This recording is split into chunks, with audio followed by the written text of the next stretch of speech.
It's a beautiful sunny day, but what you can't see is the strong wind coming from the west. That's off to our left, although you can see the aircraft rocking about quite a bit. So my mate Pat and I decide on our journey up to Whitianga it would be a good idea to climb up a bit higher than we usually do, and once we get above the bumps we celebrate with a hand bump. Whitianga lies to the north of Waihi Beach along the coast.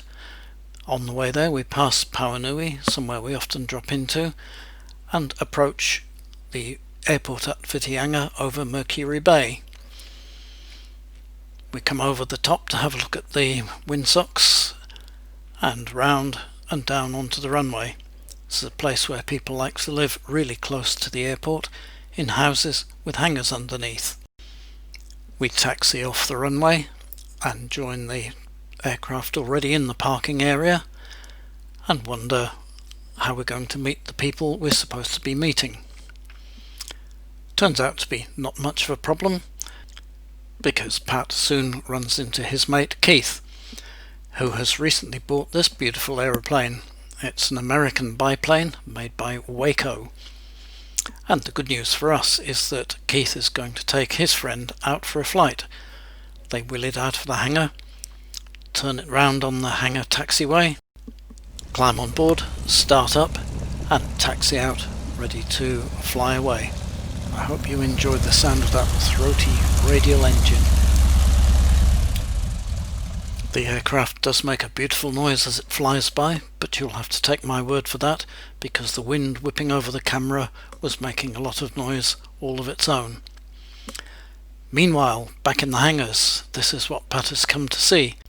It's a Vans RV-12 aircraft that the owner has decided to sell.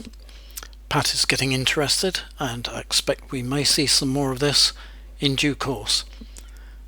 After a good long while, after many questions, much answering and all that sort of good stuff, we're ready to go back home to Waihi Beach.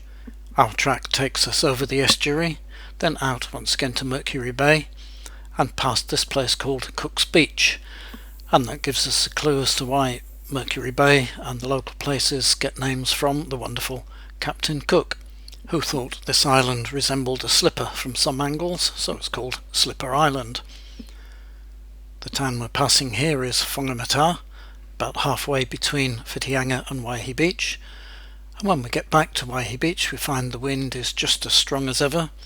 So first we try and approach in the usual way, a very strong tailwind here, and the wind is hitting the hill on our right and the air's rushing up from that, so we decide to go round and come in from the other side, out over the ocean, down towards the wetlands, follow the creek along towards the airfield, headwind all the way in here, so the progress over the ground is nice and slow, no rushing, all nice and easy, and into the airfield for a nice smooth touchdown. A lovely day out. Hope you enjoyed that ride with us, and see you next time. Bye.